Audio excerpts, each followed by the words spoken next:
The color of my invisibility was beige. It was the color of dust in an unused room, of weak tea left to grow cold, of the faded paper on which forgotten histories were written. My stepmother, Lady Beatrix, had a particular genius for selecting these shades for me. Tonight, for the annual Ashworth Ball, it was a gown of listless ecru silk, a fabric that seemed to absorb the light rather than reflect it, designed with such excruciating modesty that it managed to erase any hint of a figure beneath. It was a uniform for a ghost, and I wore it with the resignation of a long-serving specter in my own home. "Elara, do try to find a corner," Beatrix had murmured as she adjusted the diamond spray in my stepsister Rosamund's glorious auburn hair. Her voice was like honey laced with ground glass, sweet to the undiscerning ear but sharp to the soul. "Somewhere near the ferns. It is so important not to be in the way."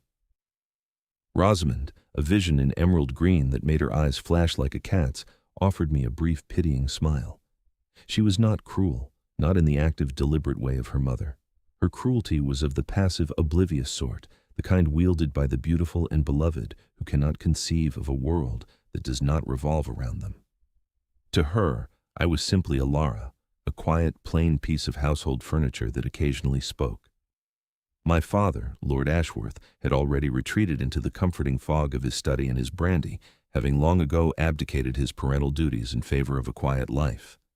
He loved me, I supposed, in the way one loves a distant, unproblematic cousin. His failure to protect me from Beatrix's slow, methodical erasure was a wound so old it had become a part of my anatomy. So I found my corner. It was a particularly dismal one, behind a towering potted palm whose fronds cast spidery shadows on the wall. From here, I had a perfect, uninterrupted view of the ballroom. It was a glittering sea of jewels and silks, a cacophony of laughter and meaningless chatter. I watched Rosamund take her place at my stepmother's side, a matched set of brilliant predatory flowers, and felt the familiar ache of otherness settle in my chest. It was a prison of my own making, this quiet acceptance, but I had long since lost the key. My escape was in the architecture of the room itself. I ignored the people and studied the bones of the space, the elegant sweep of the coffered ceiling, the precise geometry of the Palladian windows, the way the load-bearing columns disguised as decorative pillars created a sense of both grandeur and stability. It was a language I understood, a world of logic and beauty that had no room for the petty cruelties of society. I could lose myself for hours in the study of a blueprint, in the mathematical poetry of a well-designed arch. It was my one secret freedom. The evening wore on, a predictable tide of introductions and dances. I remained in my beige corner, a silent sentinel by the ferns, feeling less like a person and more like a concept, the idea of a forgotten daughter. Beatrix would occasionally glance in my direction, her lips tightening in satisfaction at my perfect compliance. I was exactly where she wanted me, present but unseen, fulfilling the barest minimum of social obligation without threatening to exist in any meaningful way. Then, the tide changed. A sudden hush fell over the room, a palpable shift in the atmosphere that even I, in my self-imposed exile, could feel. The music faltered for a moment before resuming, softer this time, more tentative. The conversations dropped to whispers. I leaned forward, peering through the palm fronds to see the cause of the disturbance. He had arrived.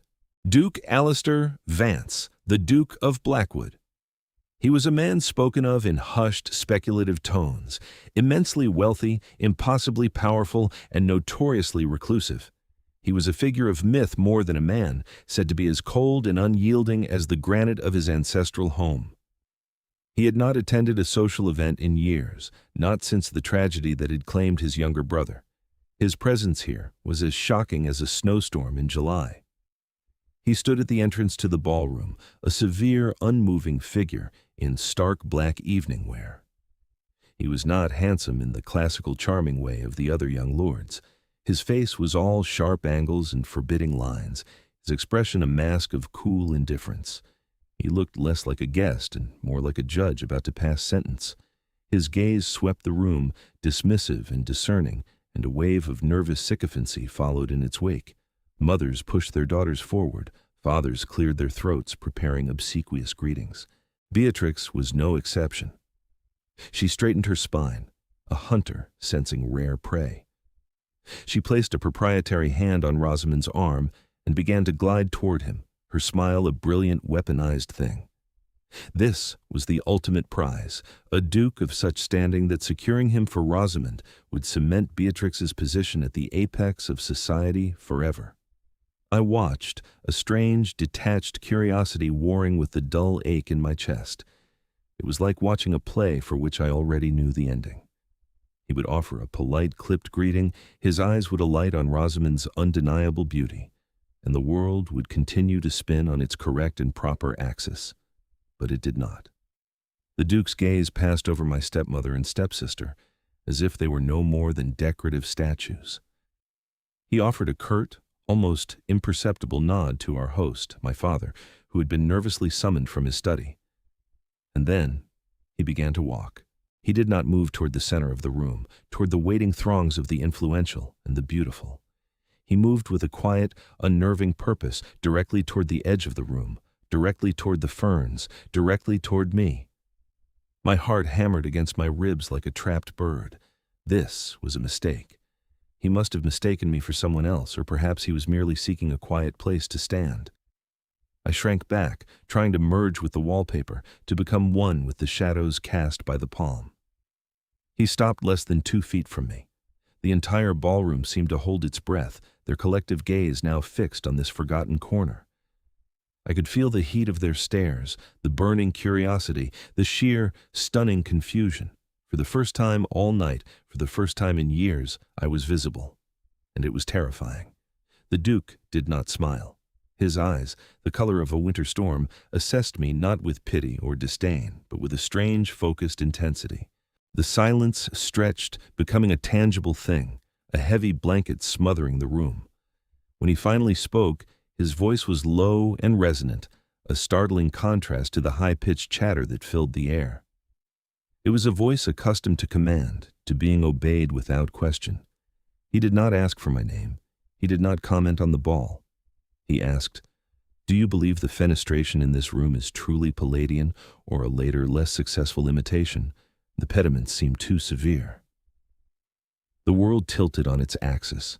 The question was so specific, so arcane, so utterly directed at the secret, silent world I inhabited, that I could not breathe. It was as if he had reached directly into my mind and plucked out the very thought I had been turning over moments before. I could feel Beatrix's fury radiating from across the room, a palpable wave of heat. I could hear the disbelieving whispers. My throat was dry, my mind a blank slate of shock. I opened my mouth, but no sound emerged. He waited. His expression did not change, but I saw a flicker of something in his eyes. Not impatience, but expectation. He truly expected an answer. I swallowed, forcing myself to find my voice, a dusty, unused thing. "A later imitation," I heard myself whisper, the words fragile in the charged air. "The proportions are wrong. The main arch of the central window should adhere to the golden ratio in relation to the flanking rectangles. But here it is too narrow. It creates a sense of compression rather than elevation." A slow, almost imperceptible nod was his only response. "I agree," he said, his gaze still locked on mine.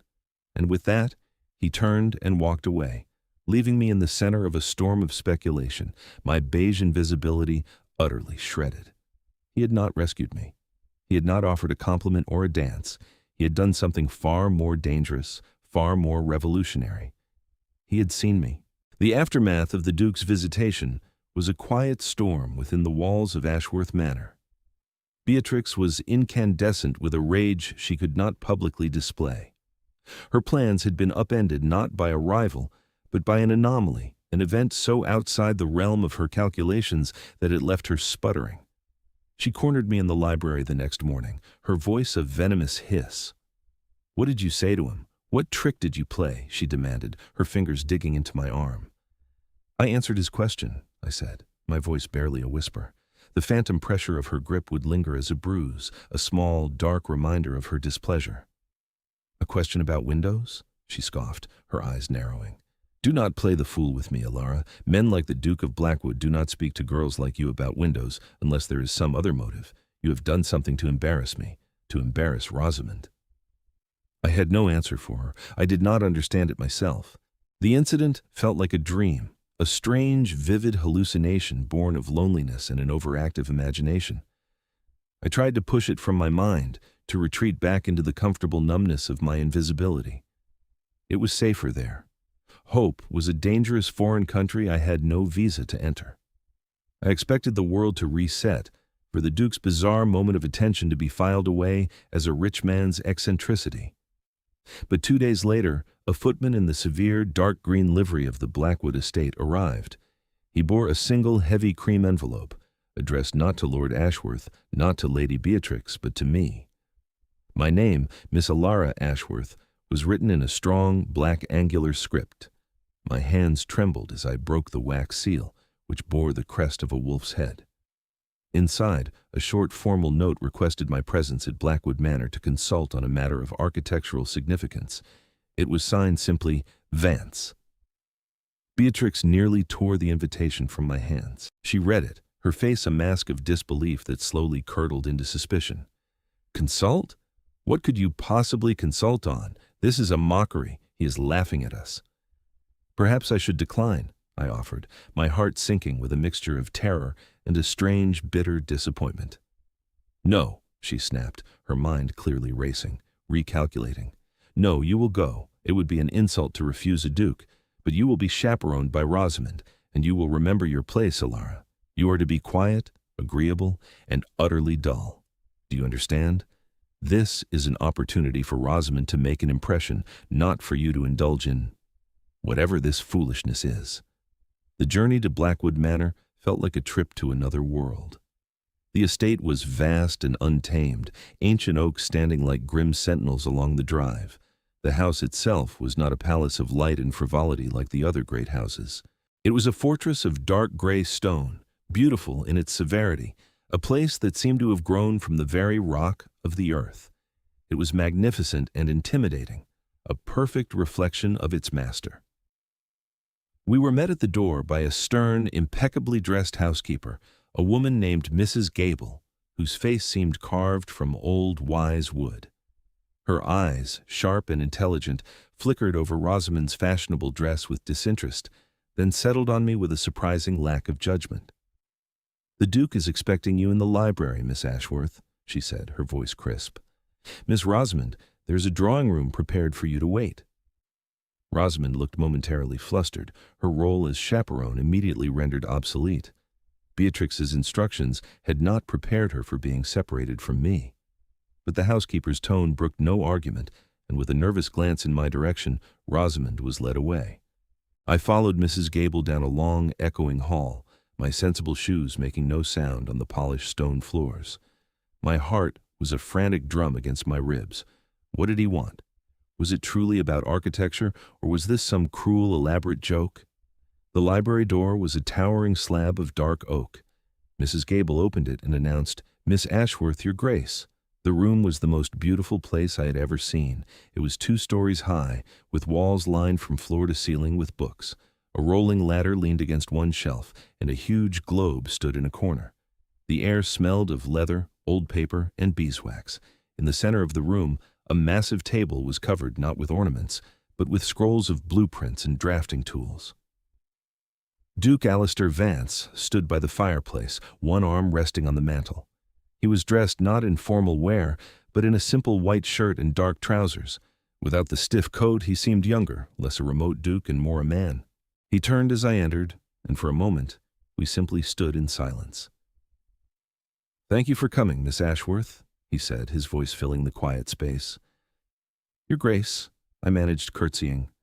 "I confess I am uncertain as to why I am here." He gestured to the table. "I'm planning to rebuild the west wing of this house. It was destroyed by a fire some years ago. My brother, he was the architect of the original design. I have his plans, but I find them wanting." He looked at me, his gaze direct and unnervingly perceptive. 3 years ago, I attended a lecture at the Royal Architectural Society. I was standing at the back of the hall. A young woman, sitting alone in a middle row, asked the lecturer a question about the structural integrity of flying buttresses in Gothic revivalism. It was a question of such intelligence and insight that it silenced the entire room. The lecturer, a man of considerable ego, was unable to answer it adequately. My blood ran cold. I remembered that day. I had saved my allowance for weeks to afford the ticket. It was a rare escape, a chance to immerse myself in the world I loved. I had been so engrossed that I had forgotten my shyness, my invisibility, and the question had simply burst out of me. The lecturer's condescending dismissal had sent me scurrying from the hall in shame, my cheeks burning. "That was you, was it not, Miss Ashworth?" the Duke asked. It was not truly a question. I could only nod, my throat tight with unshed tears. I had thought that moment a humiliation. He had seen it as a mark of brilliance. "I have been searching for an architect of vision, not one of mere competence," he continued, his voice low and serious. "I am not interested in a pale imitation of what was. I want something better, stronger." He unrolled one of the blueprints on the table, revealing a stunningly complex design for a facade. "I remembered your question. And when I saw you at the ball the other night, hidden away, studying the architecture instead of the attendees, I knew my search might be over." He looked at me, and the full staggering weight of his intention settled upon me. He was not pitying me. He was not mocking me. He was offering me a job, a purpose. He was treating me as an intellectual equal. "I would like you to examine these plans," he said. "Tell me where they are weak. Tell me what you would do differently." Mrs. Gable entered silently, carrying a silver tray with a teapot, a single cup and saucer, and a plate of delicate cakes. She placed it on a small table near the chair he had indicated for me. The gesture was so simple, so thoughtful. A tray for one, not for a party, not for a social call, but for a person who was there to work, to think. I sat down, my body trembling with a feeling so foreign I could barely name it. It was a terrifying, exhilarating mixture of hope and disbelief. I looked from the blueprints to the Duke's severe, watchful face. He saw not a plain, quiet girl in a beige dress, he saw a mind. And in the hallowed, silent library of the Duke of Blackwood, I felt for the first time in my life that I might finally be real. Our meetings became a regular, secret ritual. Twice a week the Blackwood carriage would arrive for me, and I would be spirited away to the quiet sanctuary of the Duke's library. Rosamund's chaperonage quickly became a formality. She would be settled in a sunny drawing room with tea and the latest novels, seemingly content to be a guest in such a grand house, while I was led to the world of blueprints and serious conversation. I lived for those hours. In that room, I was not Elara the burden, Elara the shadow. I was Miss Ashworth, a consultant, a mind whose opinions were not only sought, but valued. The Duke, Alistair, as he insisted I call him in the privacy of our work, was a demanding but exhilarating intellectual partner. He would listen intently as I spoke, his stormy eyes fixed on my face, occasionally interjecting with a question so sharp and insightful it would force me to defend my reasoning, to strengthen my arguments.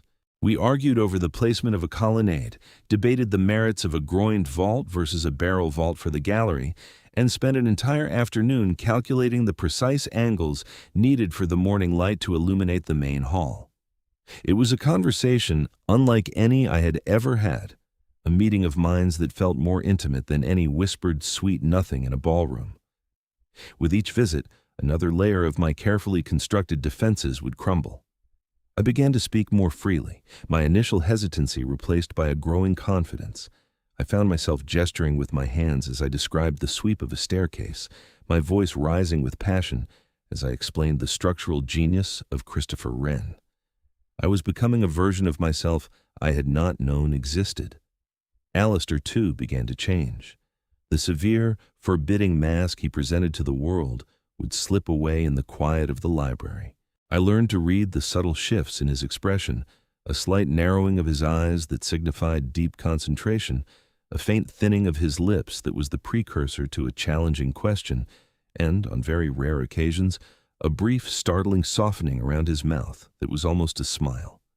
One afternoon, as we were examining the original plans for the West Wing, he fell silent. He traced the lines of a particular room with his finger, his expression growing distant and shadowed. This was to be his studio, he said, his voice rough with an emotion I had never heard from him before. My brother, Arthur, he was brilliant. He saw the world in lines and angles, in light and shadow. He used to say that a building should be a piece of music frozen in time. He looked up from the plans, but his gaze was turned inward to a place of profound grief. He was working late, a lamp overturned. The fire, it was too fast. The wing was timber-framed, an older design. It went up like a tinderbox. He was trapped. The story was told in stark, clipped sentences, the pain palpable in the spaces between the words. Here was the source of his solitude, the ghost that haunted the grand rooms of Blackwood Manor. It was not coldness that defined him, but a deep, abiding sorrow. "I'm so sorry," I whispered, the inadequacy of the words hanging in the air. He nodded, taking a slow breath. He was the artist. I was merely the pragmatist, the heir.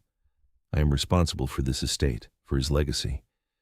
But I cannot in good conscience rebuild his design as it was. It was beautiful, but it was flawed. It was a death trap.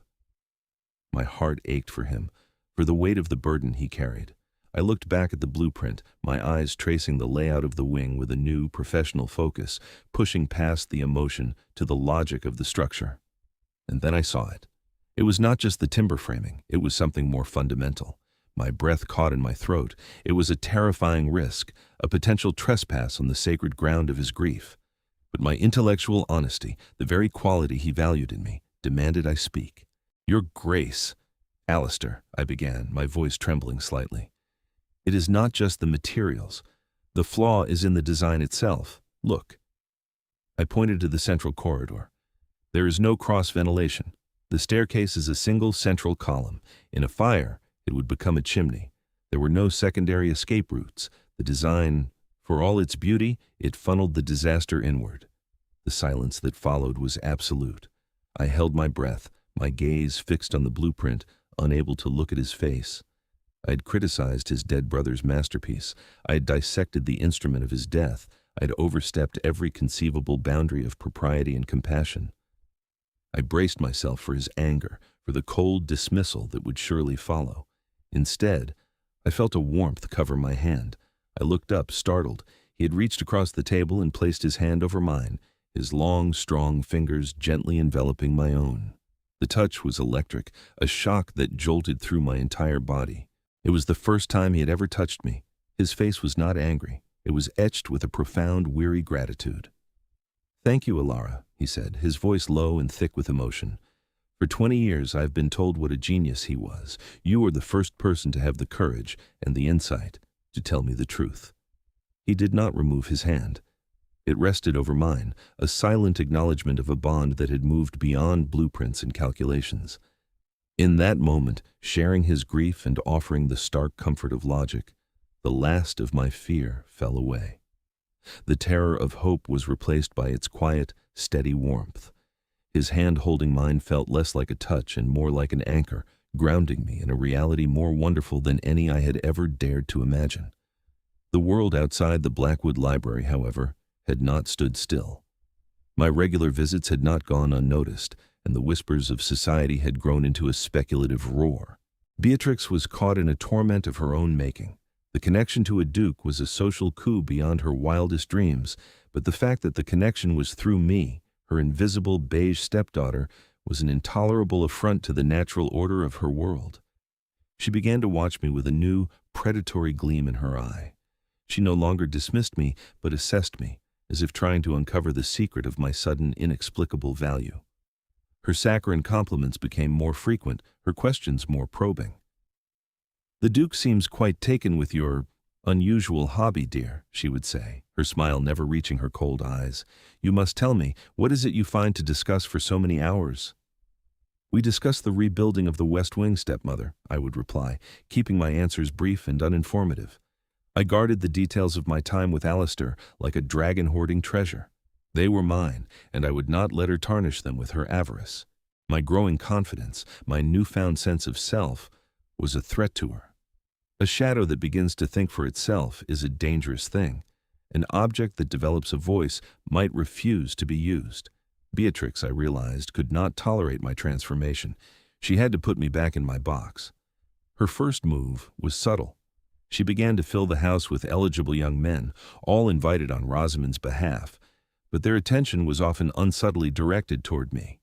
They were fortune hunters, dandies, and fools, men whose flattery was as cheap and flimsy as their waistcoats.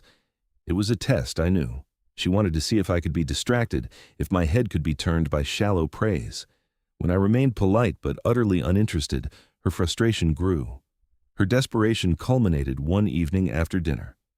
My father, fortified by wine, had retired early. Rosamund was embroidering by the fire. Beatrix cleared her throat, a sound that commanded attention. "Elara, I have some wonderful news," she announced, her voice dripping with false cheer. "You know how concerned I have been for your future. You are not getting any younger, and with your particular disposition, finding a suitable match has been a challenge." I felt a cold dread snake its way up my spine. "However," she continued, beaming, "I have succeeded. Baron Finch has done you the great honor of asking for your hand in marriage." The embroidery hoop slipped from Rosamund's fingers and clattered to the floor. Baron Finch was a corpulent, leering old man with a crumbling estate and a reputation for cruelty to his horses and his staff. He was riddled with debt and smelled faintly of stale brandy and decay. To be married to him would be a life sentence in a gilded cage, a slow, living death.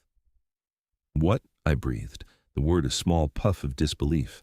"He is a baron, Elara, a man of title," Beatrix said sharply, her cheerful facade cracking. "He is willing to overlook your shortcomings.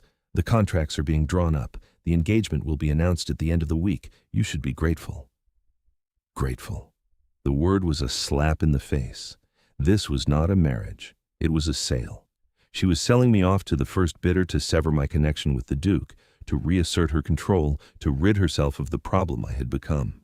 My intellectual partnership with Alistair would be replaced by servitude to a monster. The future that had just begun to blossom before me was being ripped out by the roots. Tears of rage and despair burned behind my eyes, but I refused to let them fall. I would not give her the satisfaction. I stood up, my body rigid. "I will not marry him," I said, my voice low and shaking with the effort of control. Beatrix's smile was a thin, cruel line.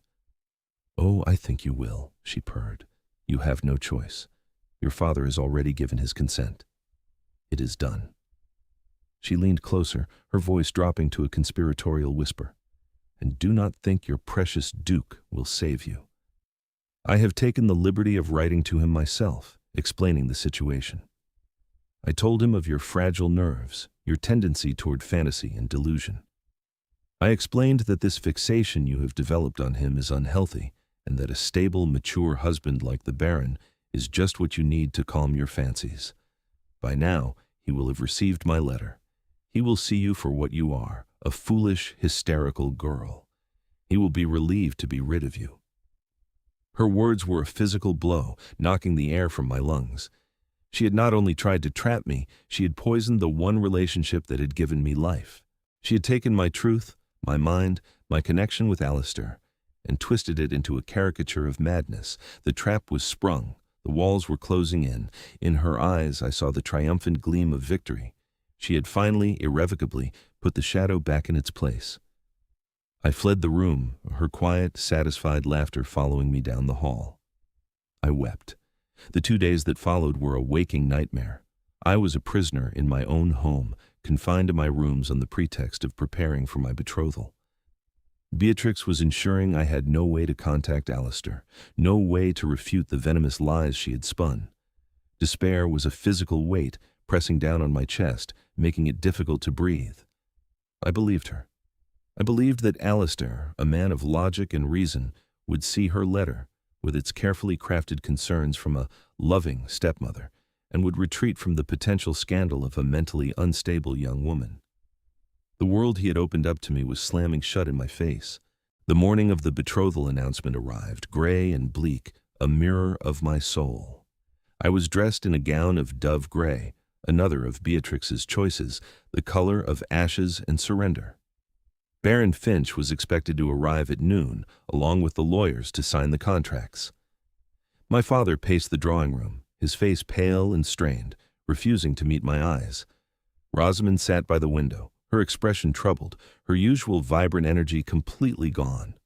She had tried to speak to me once, but I had turned away, too wounded to accept her belated sympathy.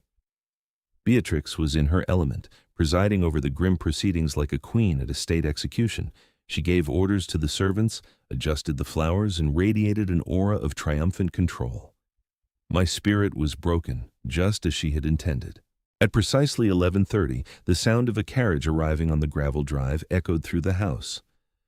"Ah, the Baron is early," Beatrix said with satisfaction, moving toward the hall to greet him. But the footman who appeared in the drawing-room doorway was pale, his eyes wide. "My lady," he stammered, It is the Duke of Blackwood." Alistair strode into the room before the footman had even finished. He was not dressed for a social call. He wore riding boots and a dark, severe coat, and he moved with the contained energy of a thundercloud. His eyes, cold and sharp as chips of ice, swept the room, passed over my father and Rosamund, ignored Beatrix completely, and landed on me. The raw, furious protectiveness in his gaze stole the air from my lungs. He had come.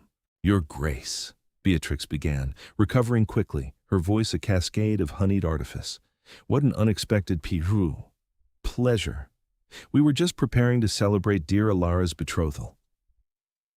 "There will be no betrothal," Alistair said, his voice quiet but carrying the unyielding force of a rock slide. He did not raise it, yet it silenced the room completely. He held a letter in his gloved hand. Her letter. "I received this yesterday, Lady Beatrix. A masterful work of fiction. Your concern for your stepdaughter's fantasies is truly touching." He took a step further into the room, his presence dominating the space. "So touching, in fact, that I had my own men of business make some inquiries. It is amazing what one can learn in 24 hours when one has the proper resources." He turned his gaze to my father. "Lord Ashworth, were you aware that Baron Finch is bankrupt, that his estate is mortgaged to the hilt, and that his creditors are on the verge of seizing what little remains?" My father paled, shaking his head mutely. And were you aware," Alistair continued, his voice dropping even lower, more dangerously, "that Lady Beatrix has accumulated significant gambling debts, and that the Baron had agreed to settle those debts in exchange for Miss Ashworth's hand and control of her late mother's dowry, a dowry which, my lawyers discovered, has been egregiously mismanaged for the past decade?" Beatrix's perfectly painted mask of composure began to crack, tiny fissures appearing around her eyes and the tight corners of her mouth. "This is slander, outrageous lies." "Is it?" Alistair produced a second document from his coat pocket. "This is a statement from your bookmaker in London, and this," he added, producing a third, "is a copy of the marriage contract which my agent procured from the Baron's solicitor this morning. It legally signs over all of Miss Ashworth's maternal assets to the Baron, with a handsome portion redirected to a private account in your name." He laid the papers on the table, one by one. "The facts are quite clear. You were not arranging a marriage. You were selling your stepdaughter to pay your debts." The ugly truth hung in the air, stark and undeniable. My father stared at Beatrix, his expression one of dawning horror and shame. Rosamund gasped, her hand flying to her mouth as she looked from her mother to me, finally understanding the true depth of the cruelty I had endured. And in that moment, something inside me shifted. The fear, the despair, the years of silent endurance, they all burned away in the clean, clarifying fire of the truth. Alistair had not come to rescue a damsel. He had come armed with facts, with evidence to defend his partner. He had respected me enough to believe me, to fight for me, not with swords, but with the truth. He had given me the ground on which to stand. Now it was my turn to find my voice. I stepped forward, my gaze locked on Beatrix. My voice, when I spoke, was not the whisper she was used to. It was clear, steady, and cold. "For 15 years," I began, "you have worked to erase me. You dressed me in colors of nullity. You hid me in corners. You told me my thoughts were worthless, my presence an inconvenience, my mind a fantasy."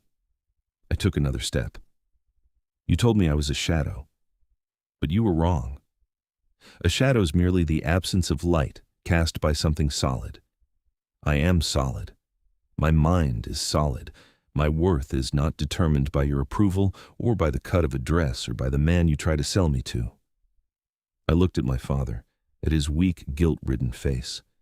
You stood by and let it happen. Your silence was her weapon. Then I looked at Rosamund, whose face was now streaked with tears, and your obliviousness was her shield. Finally, I turned back to the woman who had been my tormentor for so long. Her face was a ruin of fury and disbelief. She was not accustomed to being spoken to this way. She was not accustomed to being seen for what she was. "This is my life," I said, the words ringing with a power I never knew I possessed. "Not a commodity to be traded, not a problem to be hidden. Mine. And you have no more power over it." The drawing room was utterly silent, save for the sound of Beatrix's ragged breathing. She had been dismantled piece by piece, first by Alistair's cold facts, and then by my quiet, burning truth. There was nothing left of her power but the ugly, grasping greed that had driven her all along. She was defeated, utterly and finally. Alistair moved to my side, his presence a silent, solid reassurance. He did not speak for me or over me. He simply stood with me. He looked at my father. "The Baron's carriage will be arriving shortly. I suggest you inform him the arrangement is cancelled. As for the matter of the dowry, my lawyers will be in contact. I will see it restored to its rightful owner." He then offered me his arm. "Elara, let us leave." Without a backward glance at the ruins of my former life, I placed my hand on his arm and walked out of that house into the clean, cold air of a new beginning. He did not take me back to Blackwood Manor immediately. Instead, he directed the carriage to a high, windswept ridge on the edge of his estate.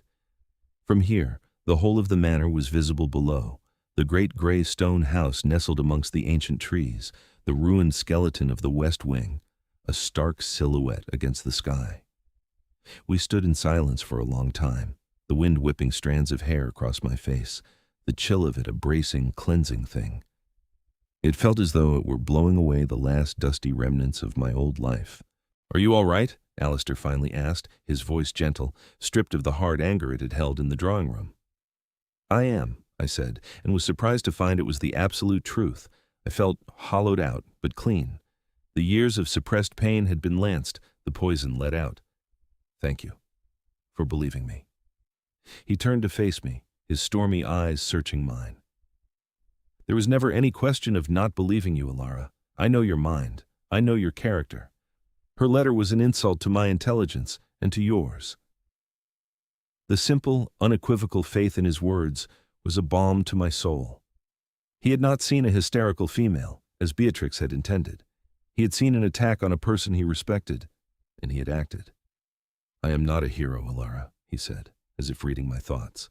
His expression was serious, almost vulnerable. "I did not ride in to rescue a maiden from a dragon. I simply moved to protect my architect." A small, genuine smile touched my lips for the first time that day. "Is that what I am?" "You are," he confirmed, a corresponding softness in his own gaze. "But I find myself hoping that you might consent to be more." He took a step closer, the wind pressing my skirts against me. The world seemed to narrow to the space between us, to the intensity of his eyes and the quiet strength of his presence. What happened today? It has merely accelerated what I have known for some time. I did not seek you out for your mind alone, though it is the most brilliant I have ever encountered. I sought you out because the quiet integrity I saw in you that day at the lecture and the lonely strength I saw in you at the ball were qualities I recognized. They resonated with a loneliness in myself. He reached out, not for my hand this time, but to gently cup my cheek, his thumb stroking my skin. The touch was reverent. "I am not offering you a rescue from your family, Elara. You have just proven you are more than capable of rescuing yourself. I am not offering you a title or a fortune. I am offering you a partnership in all things." My heart, which I thought had endured all it could for one day, began to beat with a new, fierce, and joyful rhythm. "I want to spend my days debating the merits of a Corinthian column with you. I want to spend my evenings reading by the fire in the library we designed together. I want to see this house, this life that has been shadowed by grief, filled with the light of your intelligence and your courage. I am asking you to help me rebuild more than just a wing of a house. I am asking you to help me rebuild a life." He took a breath, his gaze unwavering. "Marry me, Elara. Be my partner, my architect, my duchess. Be my equal." Tears finally came, but they were not tears of sorrow or rage. They were tears of profound, overwhelming joy, of a soul that had wandered in a beige desert finding its way home. I could not speak past the lump in my throat, so I simply nodded, the tears spilling over and tracing hot paths down my cold cheeks. A slow, true smile finally transformed his severe face, and it was like watching the sun break through the clouds. He lowered his head and kissed me. It was not a kiss of polite society or of sudden fiery passion. It was a kiss of deep and profound recognition, a meeting of two solitary souls who had finally found their counterpart. It was the end of a very long winter, a promise of light, a sealing of a partnership forged in logic, tempered by grief, and finally, gloriously, bound by love. It was the feeling of being, at long last, completely and utterly seen. 1 year later, the light that now streamed through the West Wing's great Palladian windows was a living, breathing entity warm on my skin. It painted golden squares upon the polished oak floors, a testament not just to my vision, but a daily, glorious reminder of a profound and hard-won transformation. The wing was no longer a skeleton, a monument to tragedy. It was the heart of the house, a space filled with books, music, and the quiet hum of a life rebuilt. My life. Our life. From my drawing table in the new library, a room of my own design, with soaring ceilings and a window seat that overlooked the rolling hills, I watched my husband. Alistair, the Duke of Blackwood, was standing by the fireplace, a book in his hand, reading a passage aloud to me. His voice, once a tool of command and severity, was now a familiar comfort, the deep, resonant anchor of my days. He would often stop his own work to read to me while I sketched, a simple domestic ritual that felt more precious than any diamond. Mrs. Gable entered with the tea tray, her once stern face now perpetually softened by a quiet, fond smile whenever she looked at us. She had become my staunch ally, my confidant, the keeper of our peaceful home. She set the tray down, the two cups sitting side by side, a small, perfect symbol of our partnership. I had heard through solicitors that my father had finally found the spine to divorce Beatrix. Shamed and disgraced, she had retired to the country, her social ambitions in ashes. Rosamund had written to me, a long, heartfelt letter of apology, expressing a remorse that I believed to be genuine. She was finding her own way now, out from under her mother's suffocating influence. I wished her peace, but they were figures from another story, another lifetime. My world was here, within these walls I had helped to raise, with the man who had seen the architect inside the ghost. Alistair finished his passage and closed the book, his gaze finding mine across the room. The love in his eyes was a steady, unwavering flame, a constant source of warmth and wonder. He walked over to my table and looked down at the blueprint I was working on, a design for a public library in the local village, a project he was funding. "The archway is magnificent, Elara," he murmured, his hand coming to rest on my shoulder. His touch was no longer a jolt of surprise, but a familiar, grounding presence. "I thought it needed a sense of elevation," I said, leaning back against him. "A feeling of possibility for those who enter." "You have a gift for that," he said, his lips brushing my hair, "creating possibility from ruins." I looked around the beautiful, light-filled room, at the evidence of our shared work, our shared life. I thought of the girl in the beige dress, hiding behind a potted palm, believing her own invisibility. She seemed a stranger to me now, a figure from a sad, forgotten book. He had not rescued that girl. He had given her the tools and the confidence to tear down her own prison and build a cathedral in its place. He had seen me when I was invisible to the world, and even to myself. And in his eyes, I knew I would be seen and cherished for all of our days to come.